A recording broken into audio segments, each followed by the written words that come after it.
Ce soir, j'avais envie de commencer à vous parler d'un sujet dont on parle tout le temps, mais en posant un autre regard sur ce qu'est le coronavirus.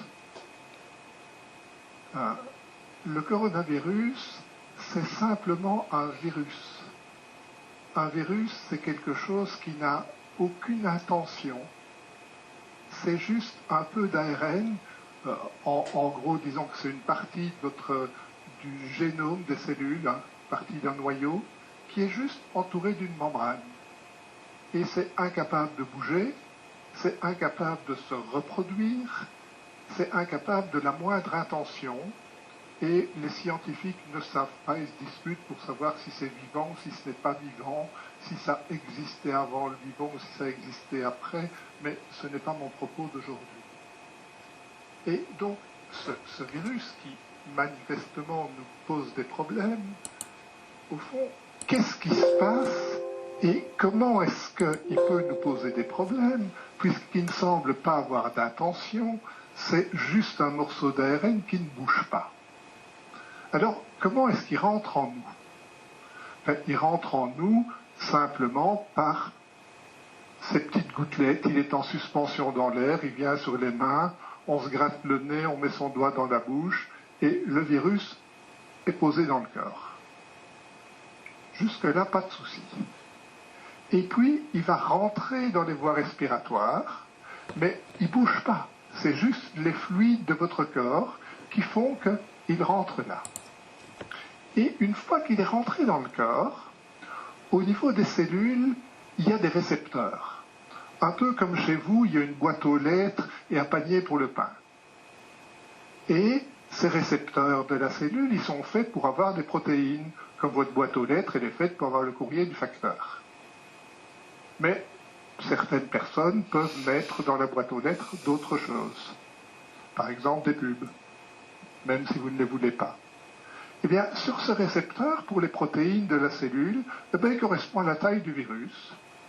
C'est pas du tout que lui va activement se mettre là, il se dépose là, c'est juste la taille, et il ne rentre pas du tout seul dans la cellule, c'est la cellule, votre cellule, qui le fait rentrer.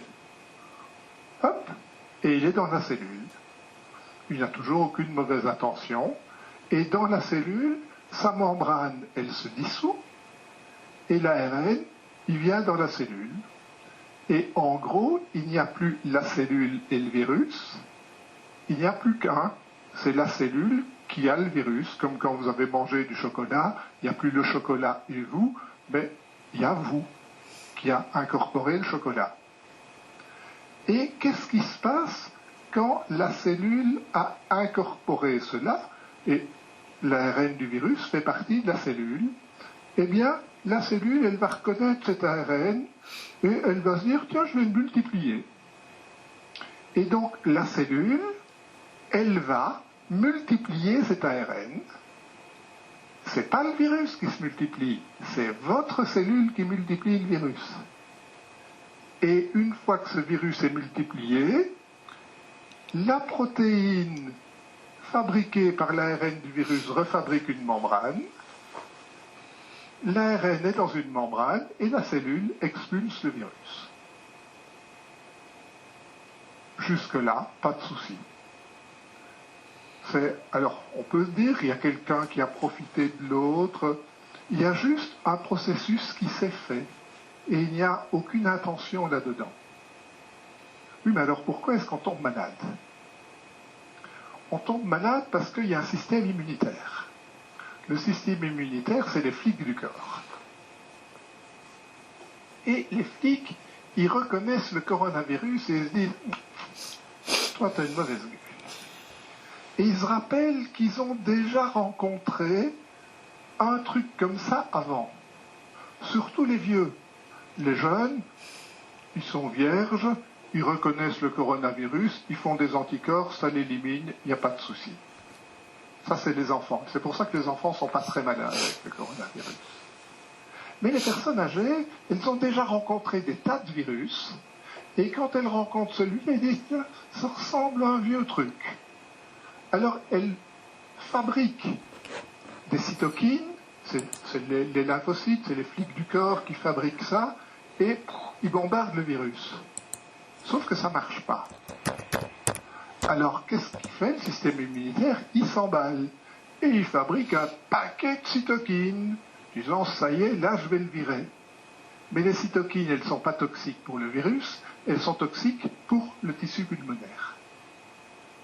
Et le tissu pulmonaire devient tout enflammé, il n'arrive plus à transférer l'oxygène, et on se retrouve en réanimation avec 10 litres d'oxygène dans le tuyau, jusqu'à ce que le système pulmonaire retrouve son calme, s'apaise et guérisse, ou ne guérisse pas, et on meurt.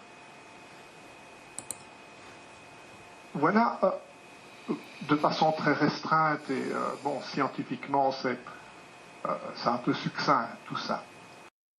Cette réaction inadaptée de nos cellules, de notre système immunitaire face au coronavirus, ça me parle de nous dans notre vie de tous les jours. Est-ce que nos réactions émotionnelles, et notamment nos colères, sont adaptées à partir de quelque chose qui n'est pas spécialement dangereux ou toxique? Nous faisons tout un ramdam, nous allumons un incendie et nous dévastons parfois notre vie et la vie des autres.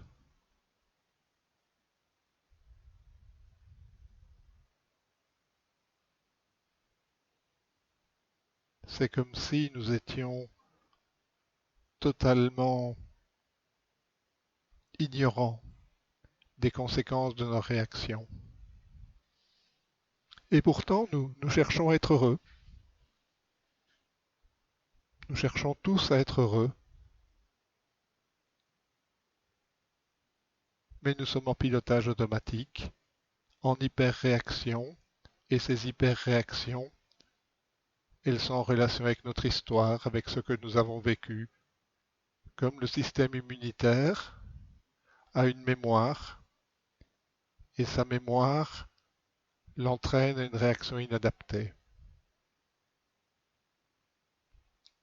Et nous, notre mémoire, notre histoire, nous entraîne à des réactions inadaptées et toxiques.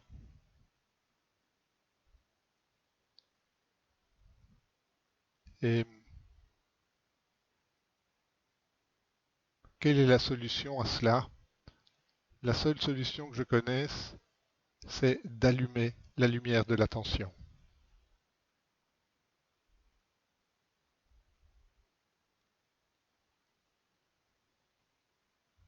À partir du moment où notre attention est là, peut-être verrons-nous nos réactions et verrons-nous que ces réactions ne vont pas nous rendre heureux. Alors, je vais allumer la bougie, qui est le symbole de notre attention, et nous allons commencer à méditer.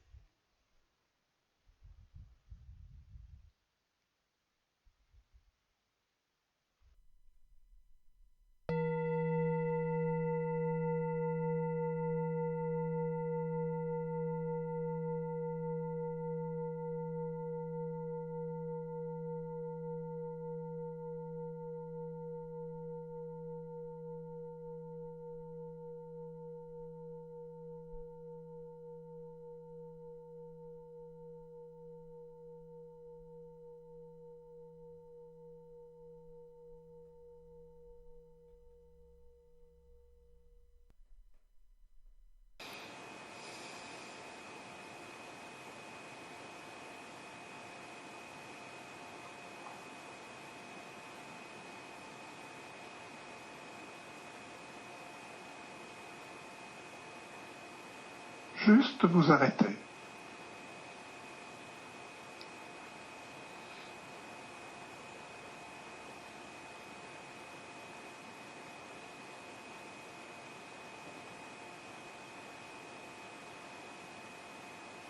et vous accueillir dans l'instant tel que vous êtes, sans rien vouloir changer immédiatement. Vous allumez la lumière de l'attention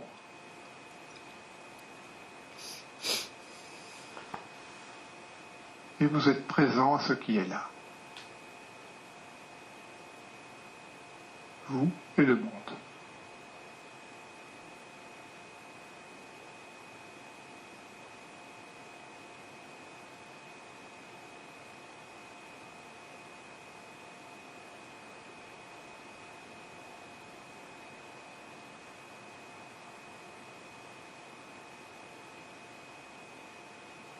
La vie, ce n'est pas figé, c'est un changement permanent. Et pour percevoir ce changement, je vous invite juste à immobiliser votre corps. C'est plus facile pour voir le changement.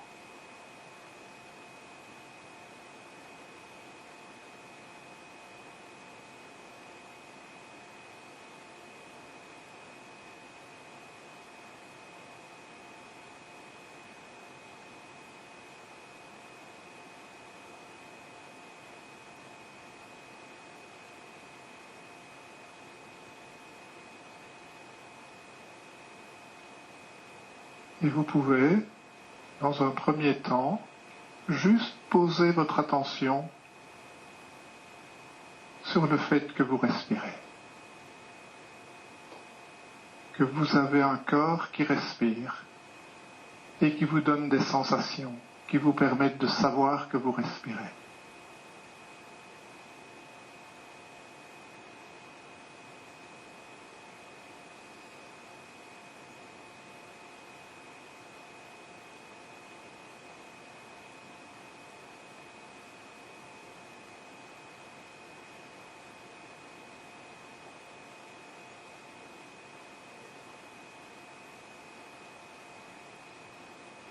Et je vous invite, si vous arrivez à le ressentir, à être présent à ce petit courant d'air juste à l'entrée des narines, où chaque fois que vous inspirez, il y a une petite fraîcheur.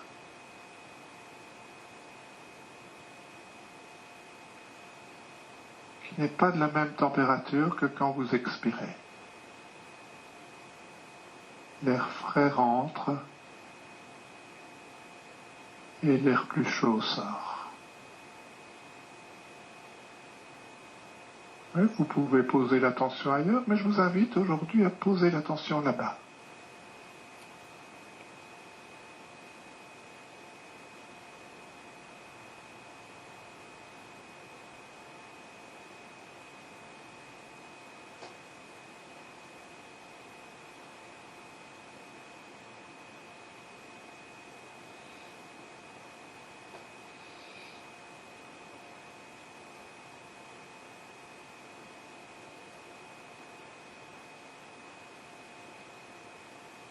Je suis toujours aussi émerveillé de voir que ça respire tout seul, sans que j'ai à m'en occuper, sans que je n'ai rien à faire.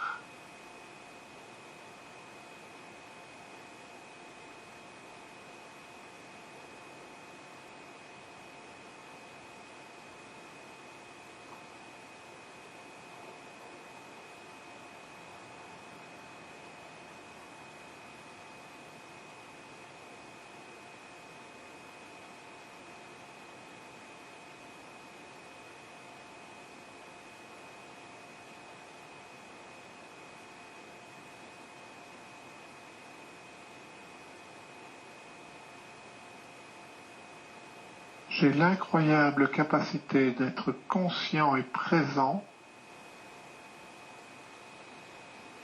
à cette incroyable chose d'avoir un corps qui respire, sans que je n'ai rien à faire.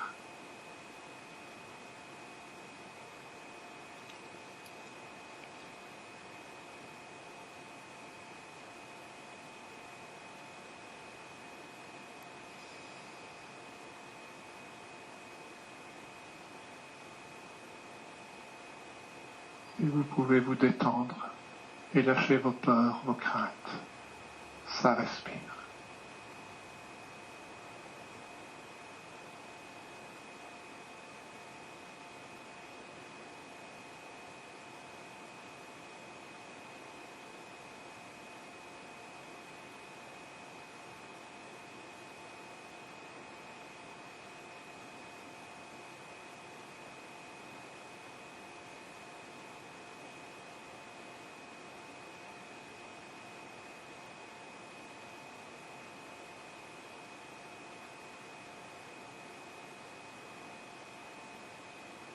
Et si vous voulez arriver à fixer un tout petit peu mieux l'attention,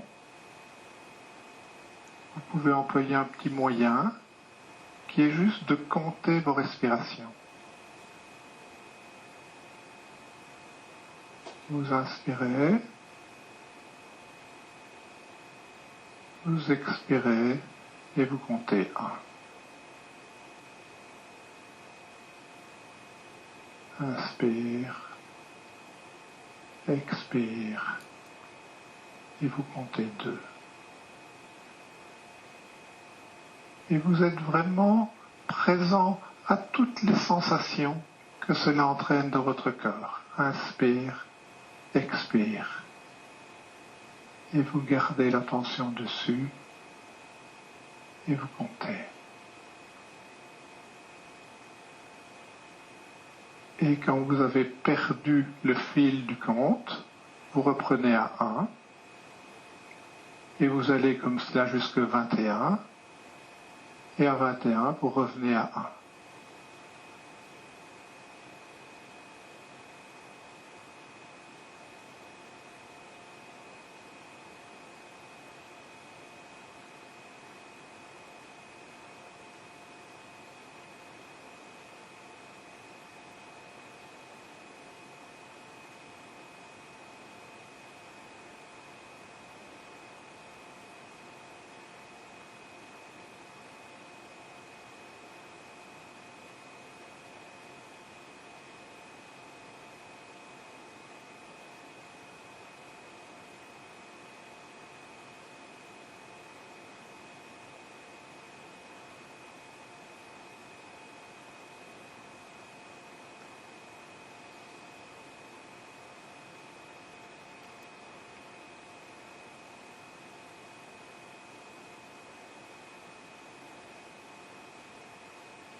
L'intention n'est pas la performance. L'intention est juste d'apprendre à laisser l'esprit se reposer en lui-même et de prendre conscience du fait que notre petit esprit, notre mental, est très sautillant.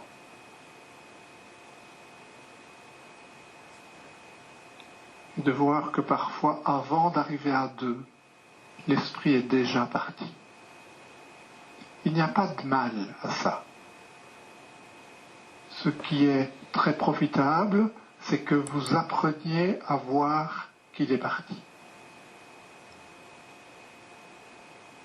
Et chaque fois que vous voyez qu'il est parti, réjouissez-vous, vous redevenez présent.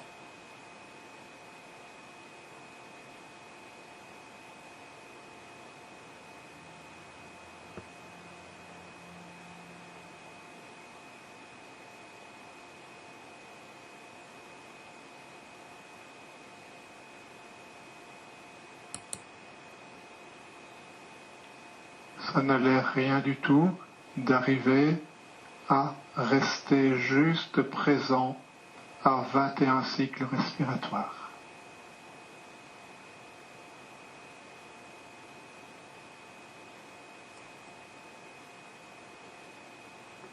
Et puis petit à petit, vous apprendrez à méditer seul et à rester 5 cycles, 10 cycles, 20 cycles de 21 respirations. Et de voir que ça s'en va, et puis vous avez la capacité de revenir. Merveilleuse capacité de pouvoir revenir.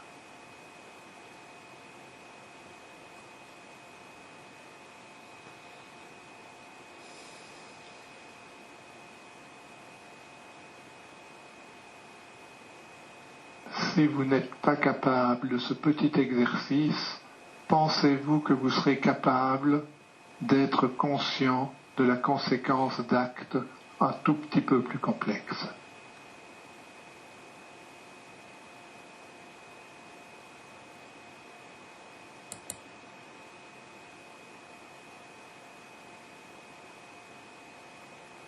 Nous sommes juste des petits enfants qui avons besoin de nous exercer au niveau de l'esprit à des choses extrêmement simples pour commencer.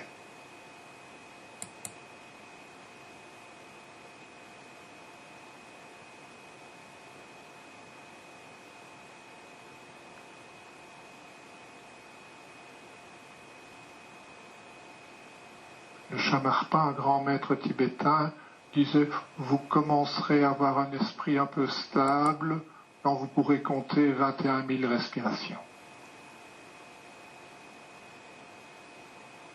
Ce qui correspond à une semaine de méditation 8 heures par jour.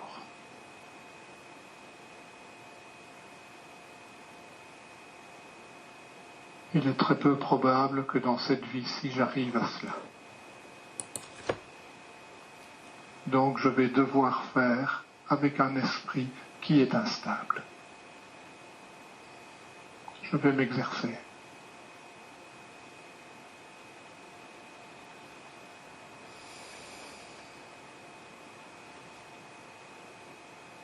À devenir présent, à allumer la lumière de mon attention, parce que ma vie en dépend.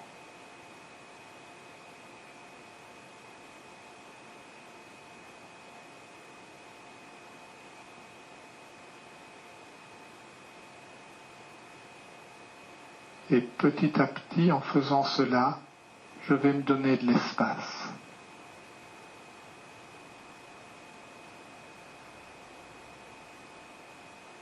Je vais me donner de l'espace et je vais me donner de la clarté.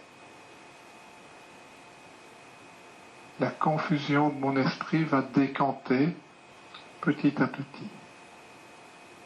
Et la vision deviendra plus claire.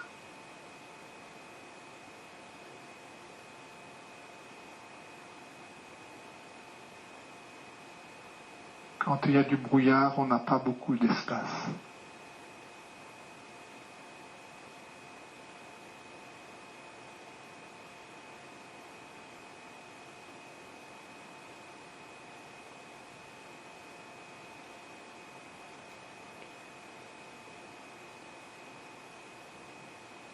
La lumière de l'attention vous donne de l'espace.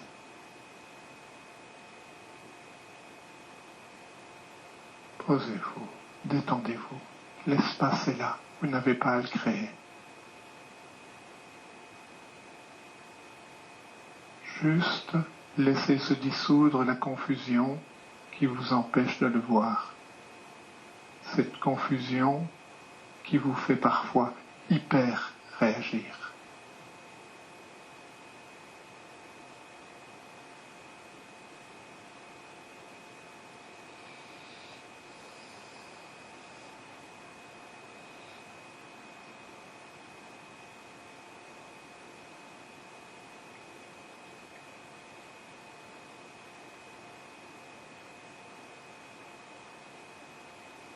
Et pour élargir l'espace, je vous invite à fermer les yeux, s'ils étaient ouverts, et à porter votre attention sur les sons.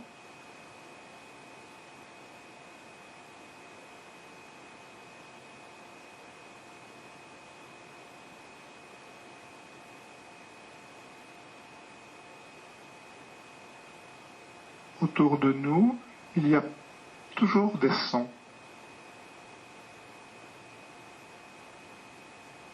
Le monde est bruyant. Ce sont parfois des sons légers, mais il y a toujours des sons.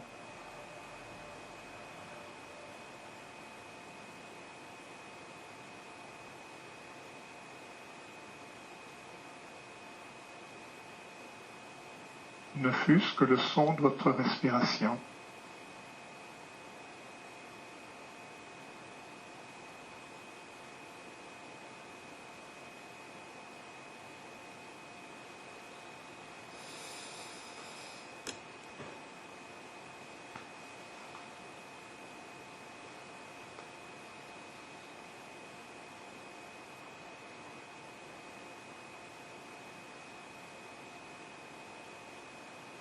Et les sons se produisent sans que vous n'ayez rien à faire pour cela. Vous avez juste cette capacité d'être présent aux sons qui viennent vous traverser.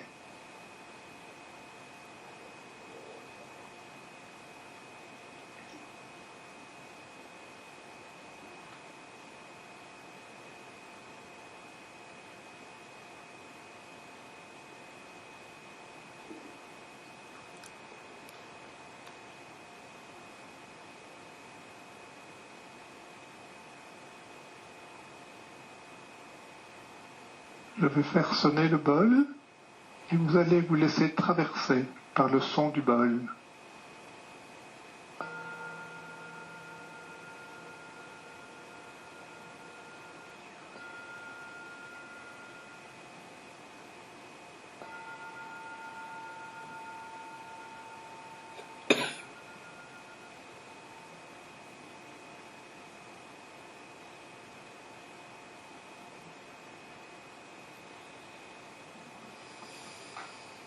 Où est le son?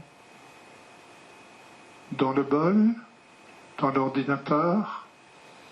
Dans votre oreille? Dans l'espace?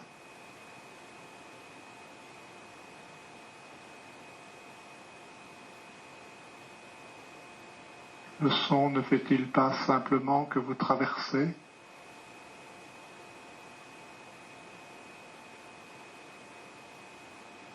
Écoutez comme le son peut juste vous traverser.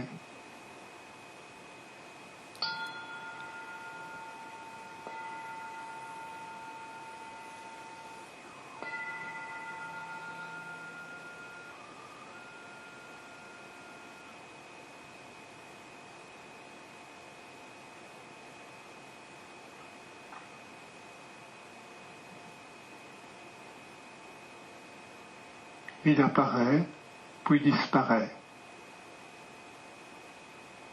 Comme une vague se forme sur l'océan, apparaît, puis disparaît.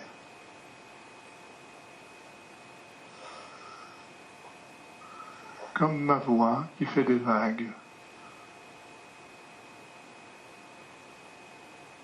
Est-ce que tout ça n'apparaît pas au sein d'un vaste silence? Ne pourrait-on pas parler du silence de l'être?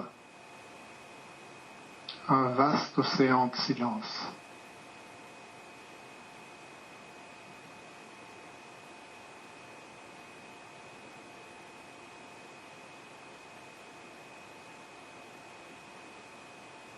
Et écoutez, moi j'entends les oiseaux qui chantent dehors. J'entends mes acouphènes, des petits sifflements dans les oreilles.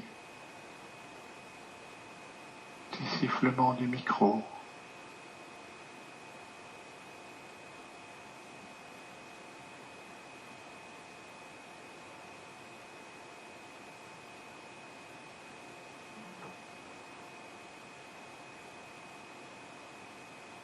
Le bruit d'une voiture.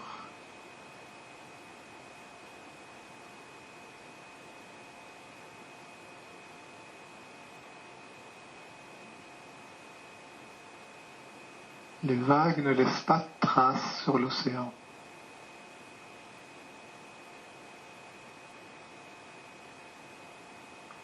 Les sons laissent-ils des traces dans le silence de l'être?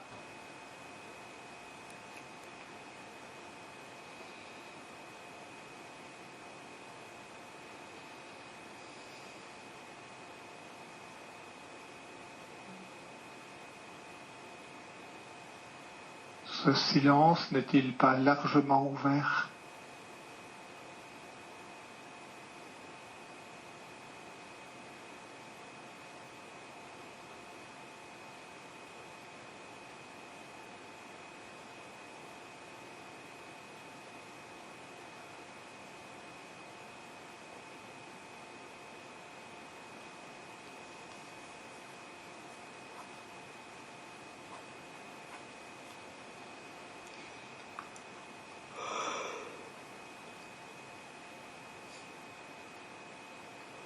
Les sons vous traversent et la présence demeure, immuable, non affectée.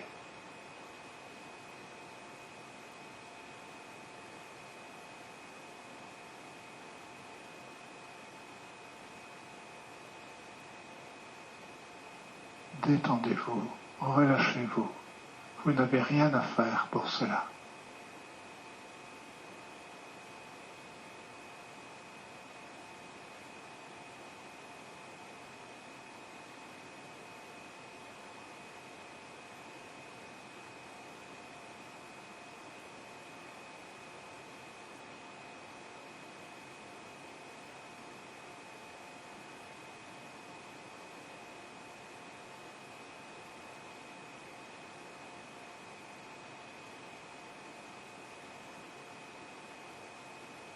Laissez tout apparaître, puis disparaître.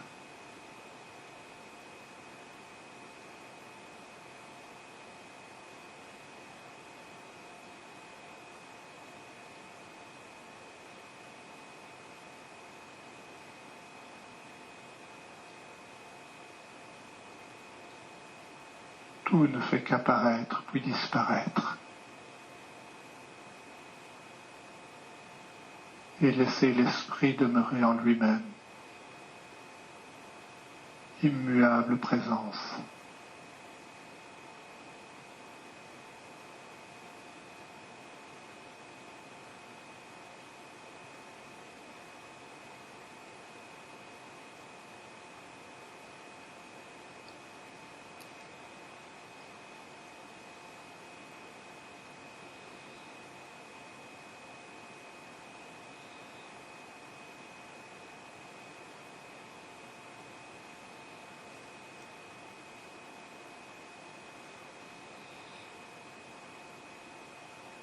Et vous pouvez juste laisser les sons être sans réagir.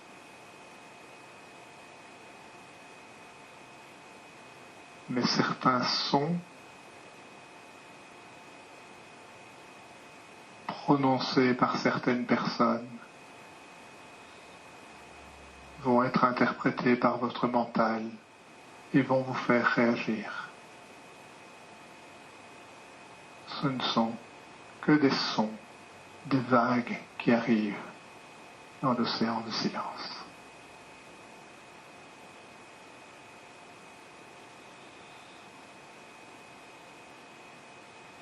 Mon propos n'est pas de vous dire que vous n'avez jamais à réagir, mais que vous pouvez être conscient que ce ne sont que des vibrations de l'air auxquelles vous donnez une interprétation. Vous n'êtes jamais absolument sûr que vous comprenez ce que l'autre a dit. Et vérifiez si votre compréhension est juste et si la réaction que vous avez est appropriée.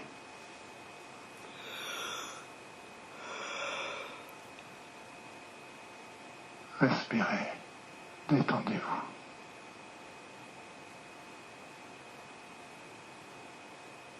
Et soyez ouverts au son.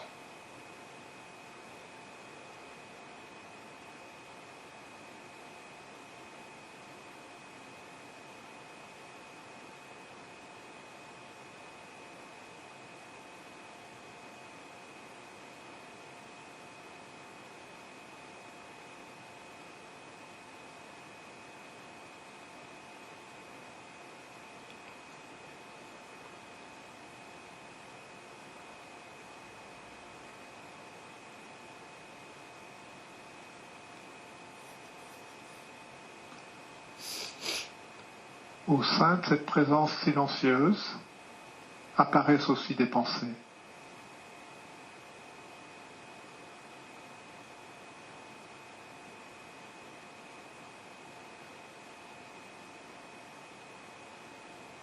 C'est juste comme ça que fonctionne un être humain. Il est totalement normal de penser. Si vous pouviez être présent sans penser, il vaudrait mieux que vous soyez une table. Mais vous êtes un être humain qui réagit à tout ce qu'il perçoit.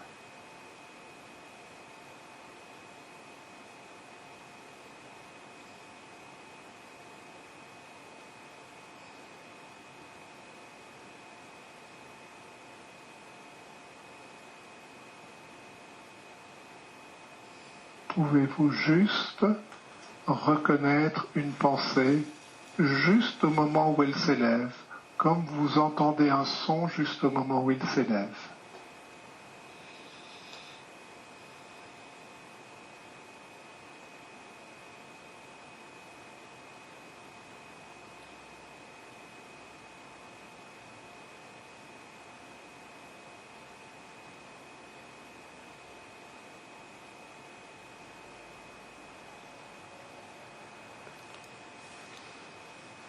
Et pour vous aider à reconnaître les pensées, je vais vous aider à les catégoriser. Nos pensées nous parlent souvent du passé, ce qu'on regrette, ou nous parlent du futur, ce qu'on craint.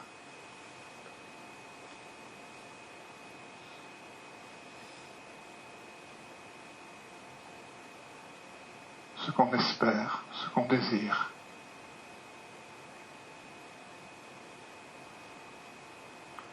Ce qu'on veut, ce qu'on ne veut pas.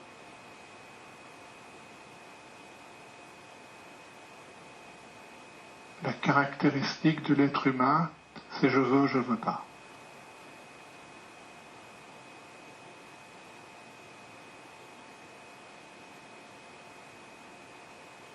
La caractéristique de l'être, c'est l'ouverture et l'équanimité, qui accueille les je veux et je veux pas, et qui n'en fait rien.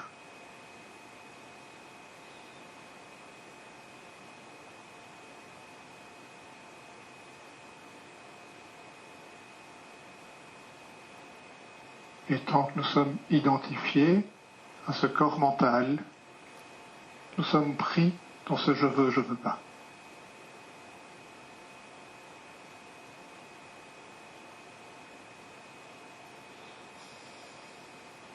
Et mon invitation, c'est que vous puissiez voir cette pensée qui s'élève avec le « je veux » ou « je veux pas ». J'aime, j'aime pas. Je commente.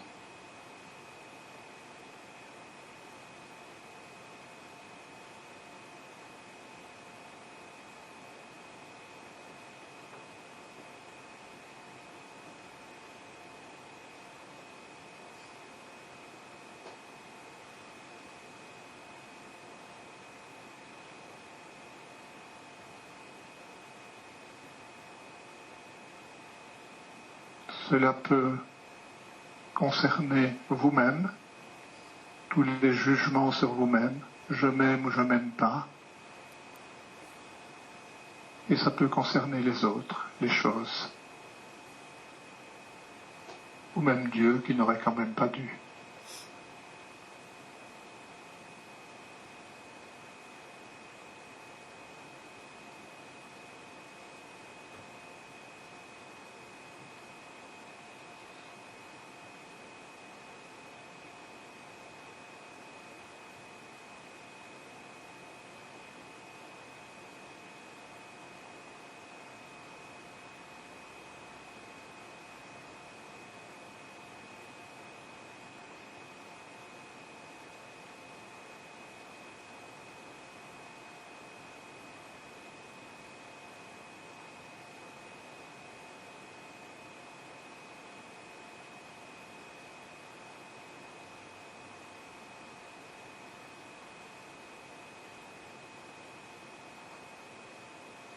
Voyez ces pensées qui s'élèvent sans que vous ayez le moindre choix sur celles qui s'élèvent.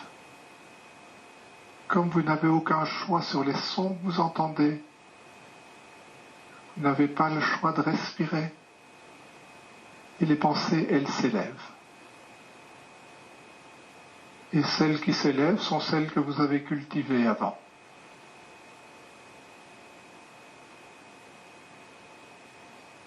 Et le problème n'est pas la pensée qui s'élève, le problème c'est que on croit à la pensée qui s'élève. Et on la suit.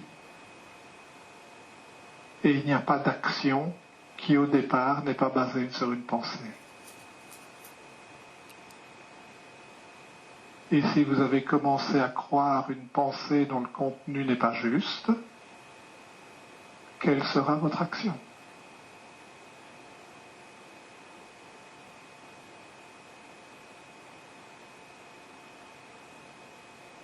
Si vous avez un jugement erroné sur quelqu'un et que vous le croyez, l'action sera comme l'histoire que je vous racontais la semaine dernière avec Joseph et Marcel.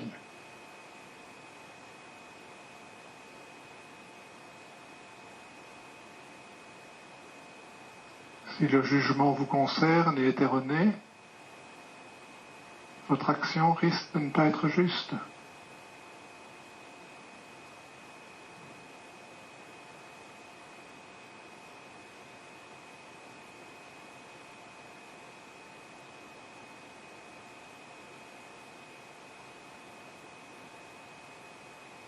Et peut-être y a-t-il une impatience qui se lève et qui se dit « Oh, j'en ai marre de tout ça, je veux me lever ».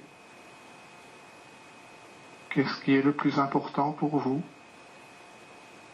D'aller consulter vos messages sur votre téléphone ou d'être conscient de ce qui s'élève dans votre esprit ? Vous êtes libre. Vous pouvez faire ce que vous voulez. Voyez ce qui est important pour vous.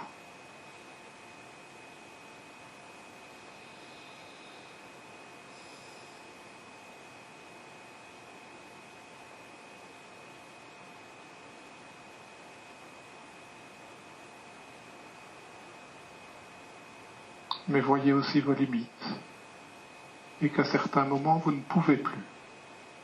Oui, comme avec un enfant.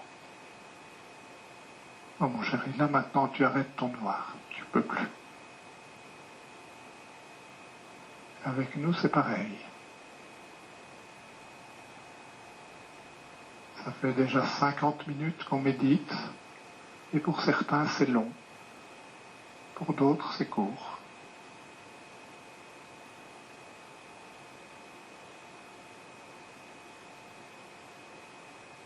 Et je vous invite à rester encore un peu présent à votre respiration, présent au son, présent aux pensées, et surtout présent à l'espace immuable au sein duquel tout ça se produit. Ouvrez la cage aux oiseaux, laissez-les s'envoler, c'est beau.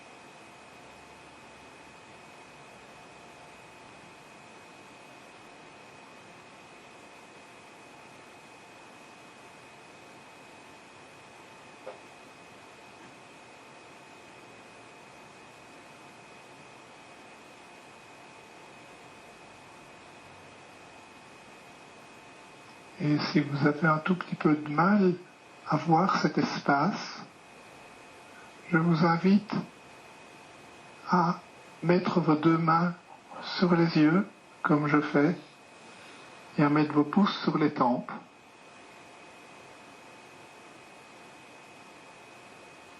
Et à ce moment-là, les formes et les couleurs disparaissent.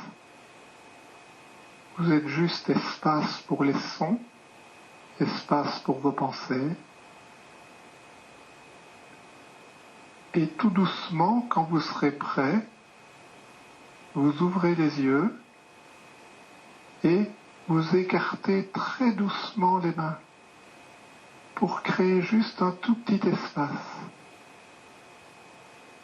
Et là, vous voyez que dans cet espace, les formes et les couleurs apparaissent.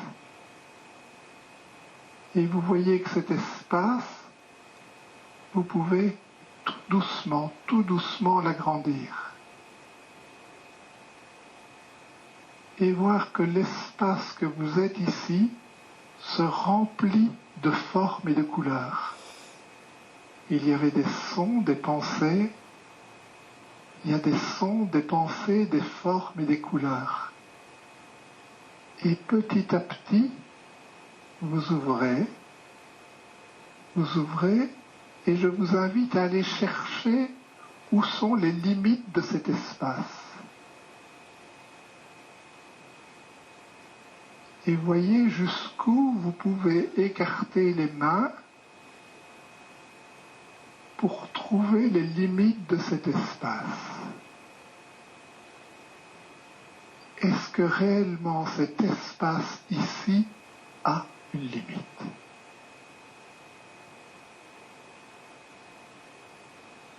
N'êtes-vous pas le grand ouvert?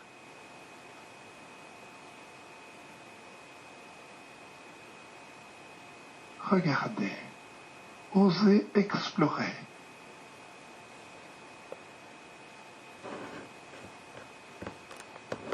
Cette présence ici n'est-elle pas simplement ouverte depuis toujours?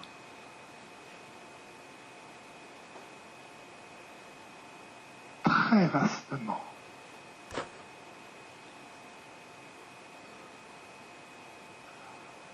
Ce n'est pas toujours facile à voir. Je vous demande de réessayer. Et on referme. Les yeux sont fermés. L'espace ici est fermé aux formes et aux couleurs. Il ne peut pas être tout à fait fermé. Il est toujours ouvert aux sons et aux pensées.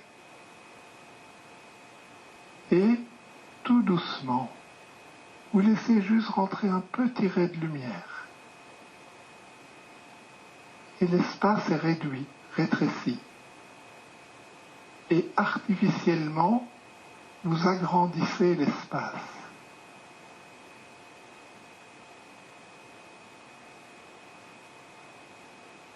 Tout doucement. Et vous découvrez un espace qui n'est séparé en rien des formes et des couleurs. Et essayez de trouver son bord. A-t-il un bord? Où est le bord? Où est-il? Où est-il? En haut, en bas, à gauche, à droite? Quelle limite? Posez-vous, vous êtes à la maison.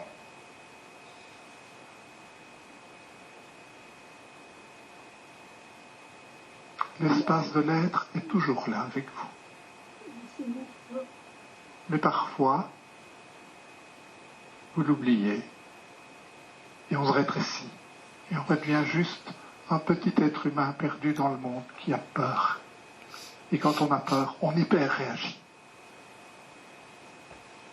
Quand on a peur, on peut se mettre en colère.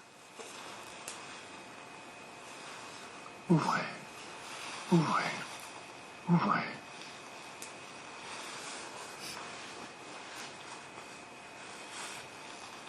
Si vous mettez de la poudre dans une bombe et que vous la serrez et que vous y mettez le feu, ça explose parce que c'est enfermé. Si vous mettez de la poudre juste ouvert, ça fait pshhh.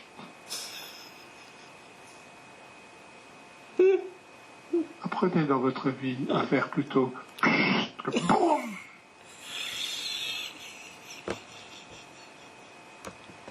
Juste ne pas vous refermer. Réalisez que cette fermeture et cette prison, c'est ce confinement qui n'est lié que à vous-même. Ce n'est pas lié aux autres. Et juste réaliser que l'ouverture est là. C'est si simple. Ça vous est donné. Vous n'avez pas à l'acquérir.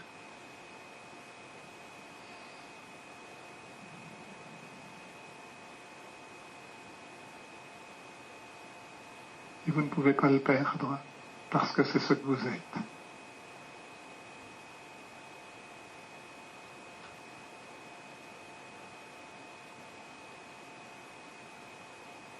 Je peux améliorer mon caractère et à certains moments je dois y faire attention, mais améliorer l'espace que je suis, je ne peux pas l'améliorer.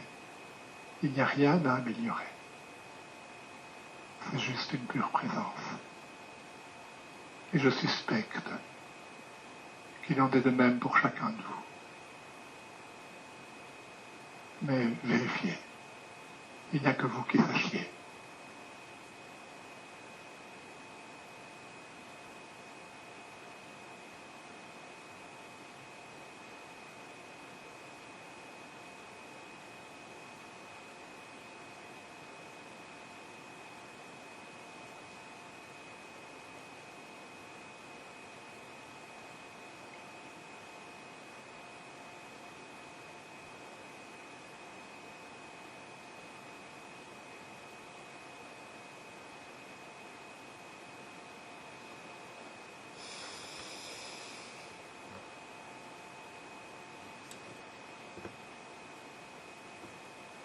Et avant de clore cette méditation, je vous invite à avoir une pensée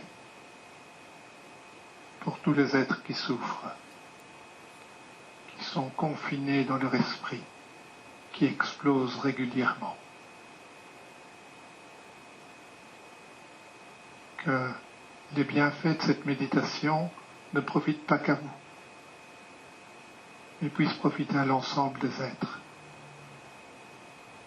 afin que ça n'explose plus et que ça passe peut-être comme du champagne.